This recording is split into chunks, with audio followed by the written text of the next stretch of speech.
Well, in case I didn't say it before, this shotgun is a 4-gauge shotgun made approximately 1845. It's got about a 1.1 inch bore. As you can see right there. And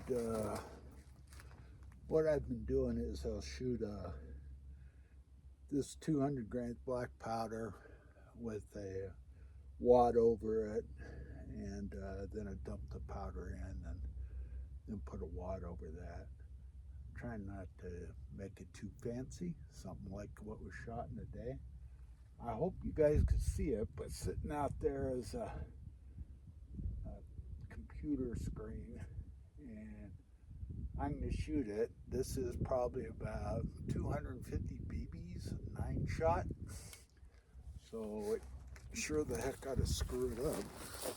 But let's see what the heck happens. Like my cardboard tube's giving it up.